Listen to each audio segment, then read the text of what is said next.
Hello बच्चों। तो semiconductor का हम इंट्रोडक्शन कवर कर चुके थे एंड आज हम पढ़ेंगे उससे आगे एनसीईआरटी का जो इंट्रोडक्शन था। उसमें मैंने लाइंस बाय लाइंस और हर एक लाइंस के वर्ड को बहुत अच्छे से क्लियर समझाया था और मैंने बताया था कि उसमें कुछ कीवर्ड्स हैं इंट्रोडक्शन में, इसलिए मुझे हमें अच्छे से समझना है। कीवर्ड्स हमें आगे के चैप्टर समझने में हेल्प करेंगे, इसलिए हमने इंट्रोडक्शन को बहुत अच्छे से समझाया था। पहले आप उस इंट्रोडक्शन को देखिए, फिर यहाँ से कवर करिए। और आपको इंट्रोडक्शन अगर समझ नहीं आया हो तो आप मुझे कमेंट कर दीजिए, तो मैं इंट्रोडक्शन पे एक और वीडियो बना दूंगी और उससे आगे भी। तो आपको जो समझना है उसे आप कमेंट कर दीजिए। ओके, तो हम स्टार्ट करेंगे इंट्रोडक्शन के बाद वाला टॉपिक्स एनसीईआरटी का। हम सेमीकंडक्टर का इंट्रोडक्शन ऑलरेडी कवर कर चुके हैं। तो अगर आप इस चैनल पे नए आए हैं तो पहले इस चैनल को सब्सक्राइब कर लीजिए, ताकि जब भी आप और वीडियो देखें तो आपको उसका नोटिफिकेशन मिल जाए। और आप मुझे व्हाट्सएप ग्रुप पर भी ज्वाइन कर सकते हैं, मेरी अबाउट में उसकी लिंक है, और टेलीग्राम पर भी। तो चलिए स्टार्ट करते हैं आगे एनसीईआरटी को समझना। तो आज हम पढ़ेंगे classification of metal, conductor and semiconductor. तो आज हम पढ़ेंगे classification of metal, conductor and semiconductor. तो on the basis of conductivity, पहले हम पढ़ेंगे ऑन द बेसिस ऑफ, मतलब कंडक्टिविटी के बेसिस पर पढ़ेंगे।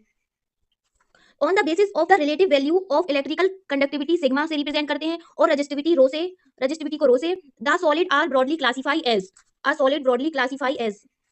तो इस लाइन का मतलब क्या है? इसका मतलब है कि जो कंडक्टिविटी के बेसिस पर, जो कंडक्टिविटी के बेसिस पर सॉलिड को कंडक्टिविटी के बेसिस पर सॉलिड को उनकी इलेक्ट्रिकल कंडक्टिविटी, जो उनकी इलेक्ट्रिकल कंडक्टिविटी है, इलेक्ट्रिकल कंडक्टिविटी या रजिस्टिविटी, इलेक्ट्रिकल कंडक्टिविटी या रजिस्टिविटी रो, रो 1 बाय सिग्मा की रिलेटिव वैल्यू के आधार पर, रिलेटिव वैल्यू के आधार पर तीन मेजर टाइम में क्लासिफाई किया जा सकता है। तीन मेजर टाइम में क्लासिफाई किया जा सकता है कंडक्टिविटी के बेसिस पर। जो कंडक्टिविटी के बेसिस पर सॉलिड को उनकी इलेक्ट्रिकल कंडक्टिविटी, कौन सी कंडक्टिविटी? इलेक्ट्रिकल कंडक्टिविटी या रजिस्टिविटी की रिलेटिव वैल्यू के आधार पर तीन मेजर टाइम में क्लासिफाई किया जा सकता है। तो फर्स्ट है मेटल्स, पहले हम इसको अच्छे से समझेंगे, इसको पूरे को बहुत अच्छे से समझेंगे। तो जो पहले हम जानेंगे कि कंडक्टर क्या होता है। कंडक्टर क्या होता है? कंडक्टर क्या होता है? तो जो कंडक्टर है इसकी इलेक्ट्रिकल कंडक्टिविटी, तो जो कंडक्टर है उसकी इलेक्ट्रिकल कंडक्टिविटी बहुत अधिक होती है, मतलब बहुत ज्यादा होती है। तो इलेक्ट्रिकल कंडक्टिविटी बहुत ज्यादा होती है, इसका मतलब क्या है? तो इसका मतलब है कि इनमें लाइट का बहुत अच्छा इफेक्ट होता है, मतलब लाइट का बहुत अच्छा इफेक्ट होता है। मेटल जैसे कि मेटल, तो मेटल कौन कौन होते हैं? मेटल होता है कॉपर, सिल्वर और एल्यूमिनियम। कॉपर, सिल्वर और एल्यूमिनियम ग्रुप में आते हैं। इसकी रजिस्टिविटी बहुत कम होती है। इसकी रजिस्टिविटी क्या होती है? बहुत कम होती है। किसकी? कंडक्टर की रजिस्टिविटी बहुत कम होती है। उन्हें इलेक्ट्रिकल एनर्जी के अच्छे कंडक्टर बनाता है। उन्हें इलेक्ट्रिकल, जो कंडक्टर है उन्हें इलेक्ट्रिकल एनर्जी के लिए अच्छा बनाता है। अब इंसुलेटर भी होता है। तो इंसुलेटर क्या होता है? इंसुलेटर क्या होता है? अभी हम इतने को ही समझ रहे हैं। तो इंसुलेटर क्या होता है? इंसुलेटर, इसकी इलेक्ट्रिकल कंडक्टिविटी बहुत कम होती है। जो इंसुलेटर होता है उसकी इलेक्ट्रिकल कंडक्टिविटी बहुत कम होती है। इसका मतलब है कि इनमें इलेक्ट्रिकल का इफेक्ट बहुत कम होता है। इसका मतलब है इसमें इलेक्ट्रिकल का इफेक्ट बहुत कम होता है, या बिल्कुल ही नहीं होता, या बिल्कुल ही नहीं होता, या बहुत कम होता है, या बिल्कुल नहीं होता, या बहुत कम होता है। जैसे कि प्लास्टिक, रबड़ और गिलास जैसे मटेरियल इसी सीरीज में आते हैं। इसकी रजिस्टिविटी बहुत अधिक होती है, रजिस्टिविटी बहुत अधिक होती है, जो इनके इलेक्ट्रिकल एनर्जी के खिलाफ अच्छे रूप से रोकने वाला बनता है, जैसे कि इलेक्ट्रिकल एनर्जी के लिए रोकने वाला बनता है। अब सेमीकंडक्टर, तो सेमीकंडक्टर क्या है? उसकी इलेक्ट्रिकल कंडक्टिविटी कंडक्टर और इंसुलेटर के बीच में आती है।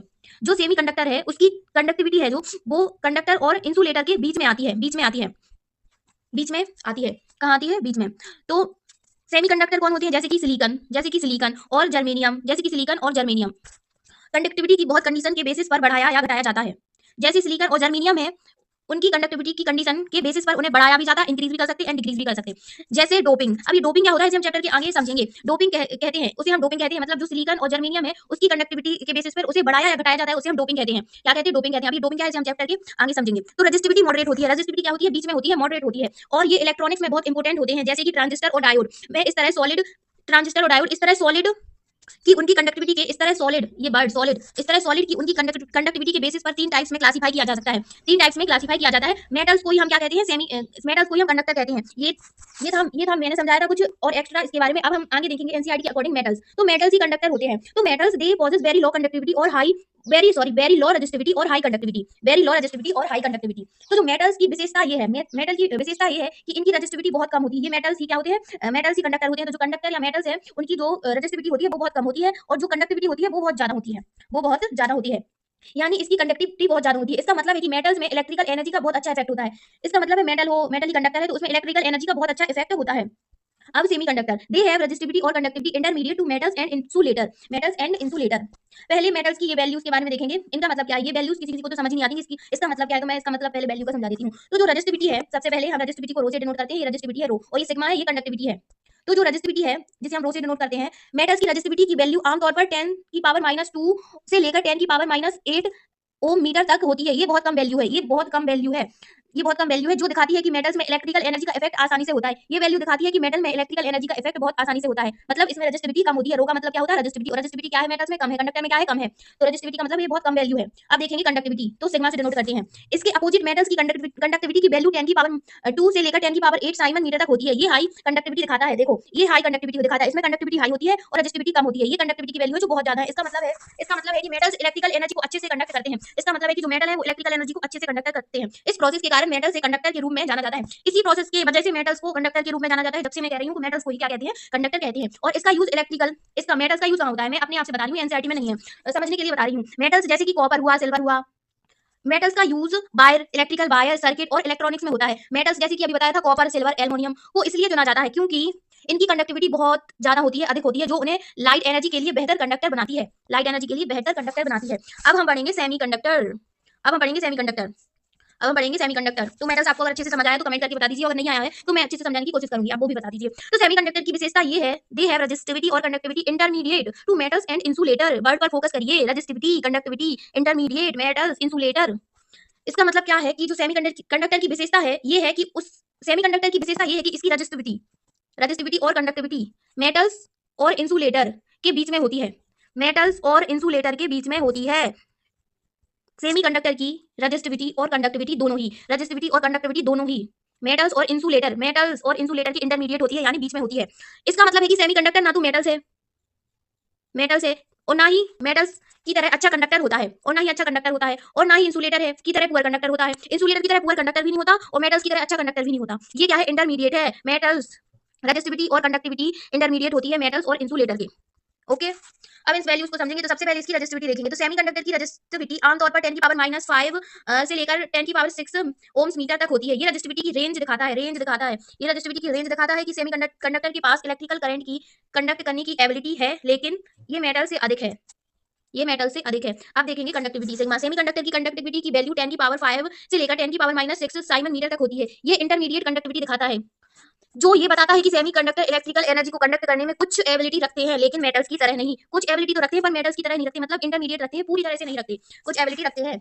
इंसुलेटर, अब हम पढ़ेंगे, कुछ एबिलिटी रखते हैं, मेटल्स की तरह नहीं रखते। तो सेमीकंडक्टर का यूज इलेक्ट्रॉनिक्स में बहुत ज्यादा होता है क्योंकि इनकी प्रॉपर्टीज को कंट्रोल किया जा सकता है। सेमीकंडक्टर की जो प्रॉपर्टी है उन्हें कंट्रोल किया जा सकता है, इसलिए इन्हें ट्रांजिस्टर, डायोड और इंटीग्रेटेड सर्किट जैसे डिवाइस में यूज किया जाता है। ये प्रॉपर्टी सेमीकंडक्टर को बहुत इंपॉर्टेंट बनाती है क्योंकि इनकी कंडक्टिविटी को टेम्परेचर या डोपिंग, कुछ डोपिंग का मतलब कुछ इंप्योरिटी ऐड करके, अभी आगे चैप्टर में पढ़ेंगे तो आपको क्लियर हो जाएगा, ये बदल जा सकती है, जो इन्हें इलेक्ट्रॉनिक्स में बहुत इंपॉर्टेंट बनाती है। ये एनसीईआरटी में आगे है पर मैंने अभी थोड़ा बता दिया।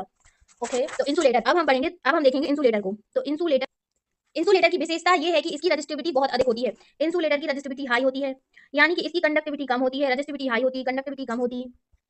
इसकी रेजिस्टिविटी, इंसुलेटर की रेजिस्टिविटी आमतौर पर 10 की पावर 11 से लेकर 10 की पावर 19 तक होती है। ओ माय गॉड, इतनी ज्यादा होती है।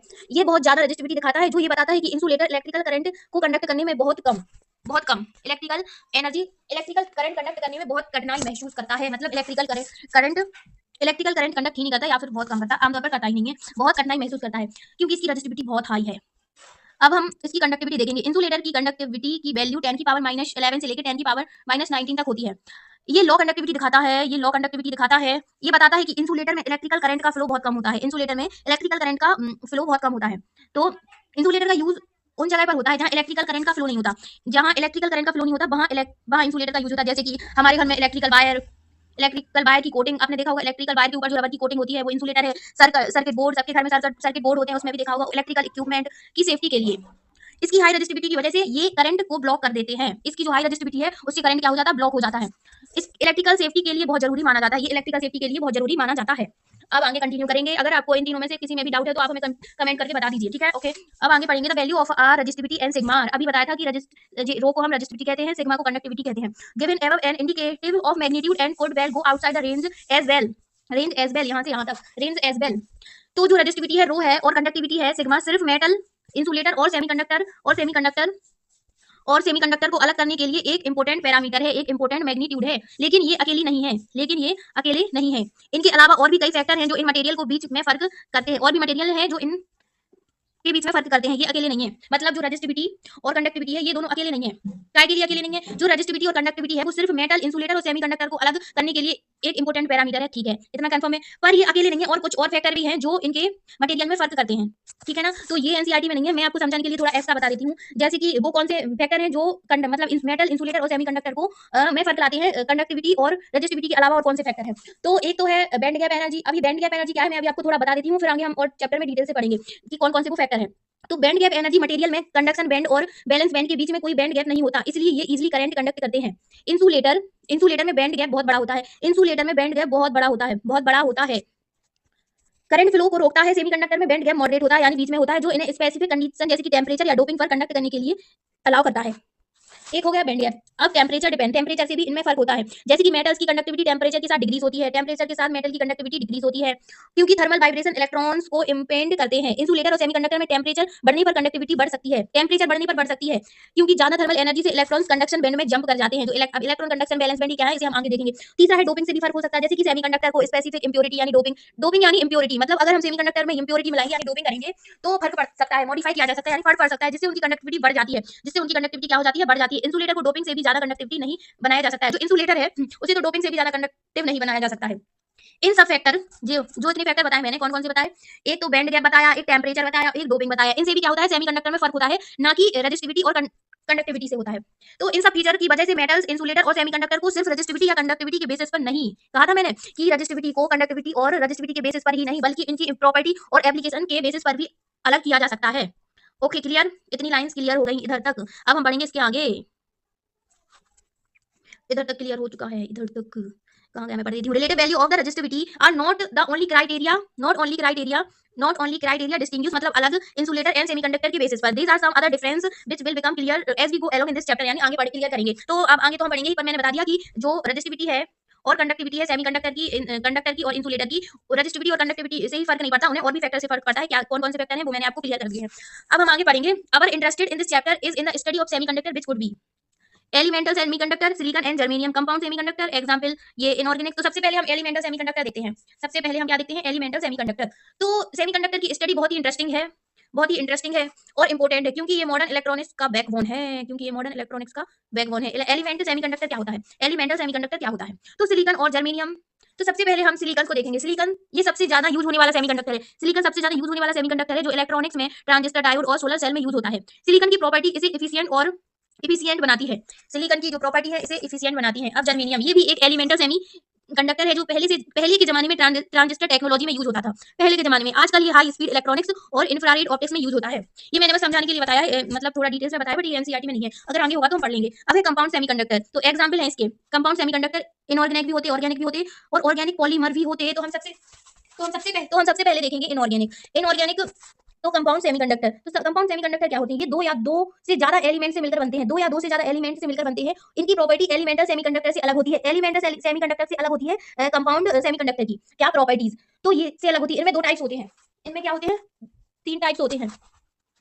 तो सबसे पहले इनऑर्गेनिक सेमीकंडक्टर, तो क्या है, कैडमियम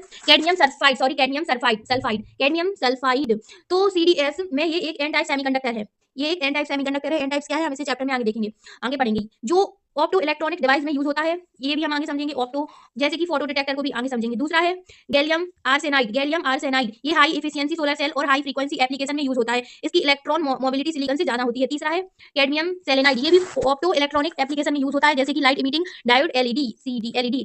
थर्ड है इंडियम फॉस्फाइड, ये हाई स्पीड इलेक्ट्रॉनिक्स और फोटोनिक्स में यूज होता है, हाई स्पीड इलेक्ट्रॉनिक्स और फोटोनिक्स में यूज होता है, क्योंकि इसकी बैंड गैप एनर्जी हाई होती है, बिकॉज इसकी बैंड गैप एनर्जी हाई होती है। अब ऑर्गेनिक, इनऑर्गेनिक हो गए। अब ऑर्गेनिक सेमीकंडक्टर ये कार्बन बेस्ड होते हैं, मटेरियल होते हैं जो फ्लेक्सिबल इलेक्ट्रॉनिक्स और ऑर्गेनिक लाइट इमिटिंग डायोड जैसे कि ओएलईडी में यूज होते हैं। क्लियर। सबसे पहले है एंथ्रासीन, ये एक ऑर्गेनिक कंपाउंड है जो ऑर्गेनिक सेमीकंडक्टर में यूज होता है और लाइट इमिटिंग एप्लीकेशन में भी यूज होता है। सेकंड है डोपेंट थैलोसाइनेंस, ये ऑर्गेनिक कंपाउंड है जो कंडक्टिविटी को एनहांस करने के लिए डोपिंग किया जाता है और ये ऑर्गेनिक सोलर सेल में भी यूज होता है। थर्ड है इसमें ऑर्गेनिक पॉलीमर, ये लॉन्ग चेन, ऑर्गेनिक पॉलीमर का मतलब ये लॉन्ग चेन मॉलिक्यूल है जो फ्लेक्सिबल और लाइट वेट होते हैं। तो पहला है पॉलीपायरोल, तो पॉलीपायरोल ये कंडक्टिव पॉलीमर है जो सेंसर और बैटरी में यूज होता है। थर्ड है पॉलीएलेनिन, ये भी एक कंडक्टिव पॉलीमर है जो एनर्जी स्टोर और सेंसर में यूज होता है। पॉलीथायोफिनोन, ये ऑर्गेनिक सेमीकंडक्टर है जो सोलर सेल और ऑर्गेनिक इलेक्ट्रॉनिक्स में यूज होता है, और ऑर्गेनिक इलेक्ट्रॉनिक्स में क्या होता है, यूज होता है। तो हमने एलिमेंटल सेमीकंडक्टर एंड में सिलिकॉन और जर्मेनियम पढ़ लिया, कंपाउंड सेमीकंडक्टर के एग्जांपल्स पढ़ लिए जो कि इनऑर्गेनिक, ऑर्गेनिक पॉलीमर है। तो most of the currently available semiconductor device are based on elemental semiconductor silicon और germanium and compound inorganic semiconductor. However after 1919 a few semiconductor device using. इसका मतलब है कि जो सेमीकंडक्टर डिवाइस जो आजकल यूज होते हैं उसका बेस तो एलिमेंटल सेमीकंडक्टर जैसे कि सिलिकॉन या जर्मेनियम पर होता है। आजकल जो डिवाइस यूज होते हैं उनका बेस या तो एलिमेंटल सेमीकंडक्टर जैसे सिलिकॉन या जर्मेनियम पर होता है, जैसे सिलिकॉन और जर्मेनियम पर होता है, या फिर कंपाउंड इनऑर्गेनिक सेमीकंडक्टर पर या कंपाउंड इनऑर्गेनिक सेमीकंडक्टर पर लेकिन 1990 के बाद कुछ नए सेमीकंडक्टर डिवाइस और जेनिक सेमीकंडक्टर और सेमीकंडक्टिंग पॉलीमर पर 1990 के बाद कुछ सेमीकंडक्टर डिवाइस 1990 के पर कुछ semiconducting device organic semiconductor and semiconductor polymer organic semiconductor device और सेमीकंडक्टर पॉलीमर का यूज करके डेवलप किया गया। इससे एक नई टेक्नोलॉजी का बर्थ हुआ इससे एक नई टेक्नोलॉजी का बर्थ हुआ इससे हुआ organic semiconductor and semiconductor polymer से एक नई टेक्नोलॉजी का बर्थ हुआ जिसे हम पॉलीमर इलेक्ट्रॉनिक्स या मॉलिक्यूलर इलेक्ट्रॉनिक्स कहते हैं in this chapter we will restrict our lives to the study of inorganic semiconductor, particularly elemental semiconductor silicon and germanium. The generally concept introduced here discussing the elemental semiconductor by and large apply to most of the compound semiconductor as well as। इसका मतलब है कि इस chapter में हम inorganic semiconductor खासकर elemental semiconductor जैसे कि एलिमेंटल सेमीकंडक्टर क्या बताए थे मैंने अभी, आप कमेंट करके बताइए, सिलिकॉन एंड जर्मेनियम का स्टडी करेंगे, के स्टडी पर फोकस करेंगे। जो जनरल कॉन्सेप्ट जहां इंट्रोड्यूस किया गया है वो ज्यादातर कंपाउंड सेमीकंडक्टर पर भी अलाउ है एज वेल एज अलाउ है। तो हम इस चैप्टर में सिलिकॉन एंड जर्मेनियम पर फोकस करेंगे, ये कह रहे हैं एनसीईआरटी वाले। तो आज इस वीडियो को यहीं पर एंड करते हैं एंड आगे समझेंगे on the basis of energy band. तब तक के लिए आप इंट्रोडक्शन वाला पार्ट देख लीजिए एंड इस पार्ट को भी देख लीजिए और इसमें जो डाउट्स हैं वो आप मुझे कमेंट में बता दीजिए और प्लीज इस चैनल को सब्सक्राइब कर लीजिए and like and comment and अपने फ्रेंड को शेयर कर दीजिए। Thank you, bye bye.